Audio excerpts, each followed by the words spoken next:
Dan pemirsa, untuk membicarakan lebih jauh prediksi pertandingan Prancis versus Spanyol telah bergabung bersama kami pengamat sepak bola ada Anton Sanjoyo. Selamat pagi Bung Joy. Selamat pagi. Bung Joy, kita sama-sama nantikan pertandingan dini hari nanti antara Prancis dan juga Spanyol begitu. Pertandingan yang sangat menentukan begitu untuk maju ke final. Menurut Bung Joy sendiri ini permainan nanti antara Prancis dan juga Spanyol akan seperti apa begitu?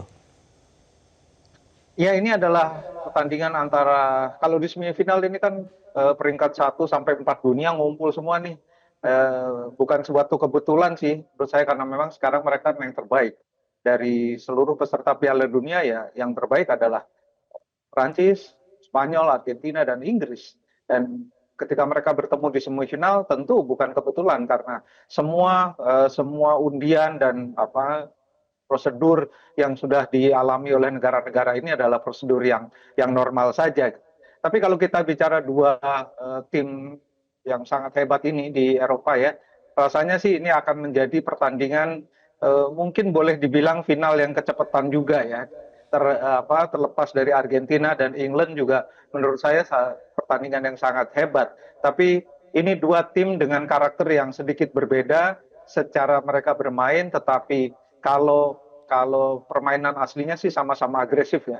Dari sejak awal sebelum Piala Dunia bahkan saya sudah mengatakan Prancis ini sejak PSG menjadi juara Champions League untuk kedua kalinya, pemain-pemain mereka kan juga banyak berada di tim Prancis. Jadi saya lihat, waduh ini Prancis ini lini depannya mengerikan sekali.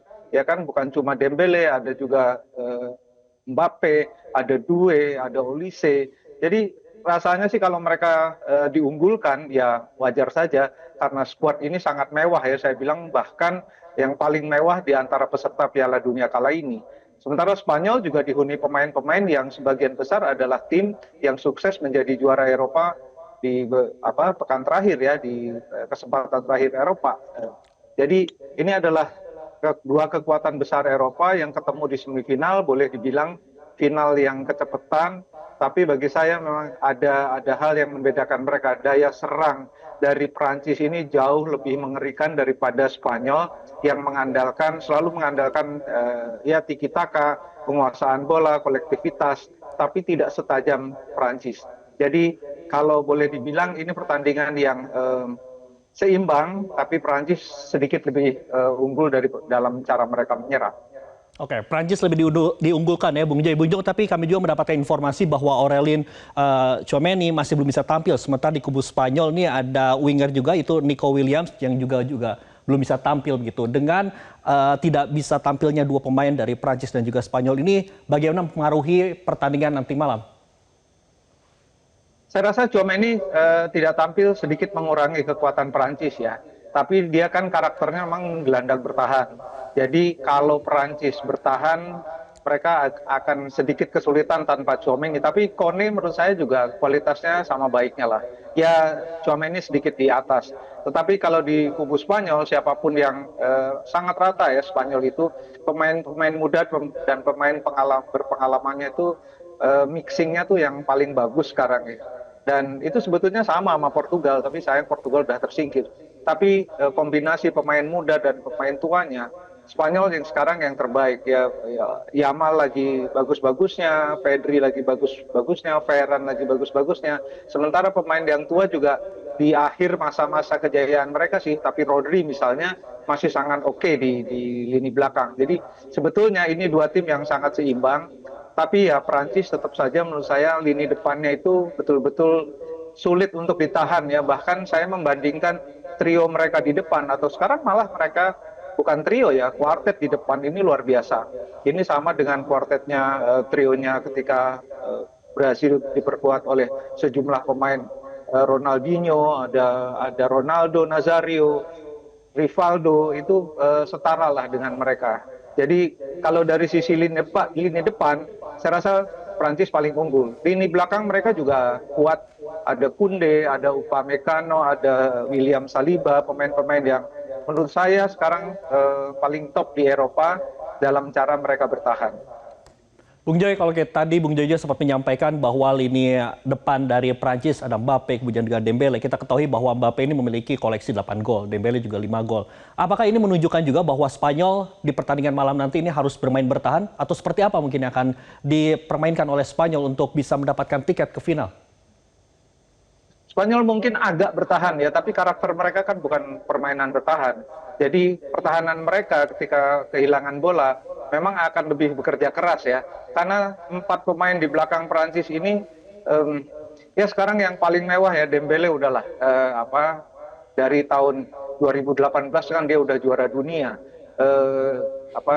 Maksud saya Mbappe. Dembele bersama PSG 2 kali tampil sebagai juara Liga Champions. Due menemukan hari terbaiknya nih hari-hari ini. Olise sama aja gitu loh. Jadi mereka ini mengerikan semua. Tapi kalau Spanyol bermain bertahan menurut saya malah disaster, malah bencana.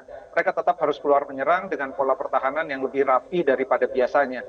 Mereka juga kan salah satu tim yang paling kuat dalam bertahan. Jadi ya menghadapi Prancis pasti harus ekstra. Tapi mereka punya kemampuan, punya kapabilitas juga untuk menyerang. Jadi tidak ada keraguan untuk itu. Tapi untuk bermain bertahan saya rasa tidak. Spanyol tetap akan keluar menyerang. Bung Joy, jika memang nantinya pertandingan antara Prancis dengan Spanyol ini bertahan imbang sampai akhir, dengan artinya ini ada adu penalti begitu, siapa yang memang yang lebih diunggulkan? Apakah Prancis atau mungkin Spanyol? Ya, sama-sama kalau adu penalti itu udah back to square one. Apa yang terjadi dalam 120 menit itu boleh diabaikan. Tapi kalau dari sisi pengalaman, sama-sama juga kan punya pengalaman yang pahit. Prancis kita tahu kalah di 2022 kan, Spanyol juga kalah adu penalti di 2022. Jadi dari sisi pengalaman pahit mereka semua sama. Tapi menurut saya dari sisi kiper yang paling menentukan, sekarang Spanyol agak lebih unggul. Jadi Unai Simon ini kalau dibanding dengan Maikan, ini menurut saya lebih unggul sedikit, tergantung dari para penendangnya. Kalau adu penalti susah ditebak ya. Saya bahkan pernah menulis, bahkan Prancis kalau diadu dengan tim Liga Indonesia untuk adu penalti bisa menang tim Liga Indonesia. Karena apa? Karena faktor mental dari pemain, terutama eksekutornya ya. Jadi Terry Venables, pelatih Liga Inggris pernah mengatakan, saya umur 64 tahun aja kalau penalti saya bisa jebol Buffon. Dia bilang waktu itu. Kenapa? Karena penalti itu yang menentukan adalah mental. Kalau mental dia lebih kuat daripada eksekutor lainnya, siapapun bisa menang. Bisa mencetak gol dari adu tendangan penalti. Jadi penalti menurut saya sangat-sangat sulit ditebak. Bung Joy, terakhir, berdasarkan pengamatan Anda dan juga kepakaran Anda begitu antara Prancis dan juga Spanyol nanti, kira-kira skor yang paling pas berapa nih Bung? Dan siapa yang menang? Ada gol sih di dua-duanya, tapi saya pikir Prancis akan menang 2-1 atau 1-0. Baik, kita nantikan pertandingan nanti malam antara Prancis dan juga Spanyol. Terima kasih Bung Joy, Anton Sanjul, pengamat sepak bola telah bergabung sama kami di Selamat Pagi Indonesia. Jelajahi cara baru mendapatkan informasi. Download Metro TV Extend sekarang.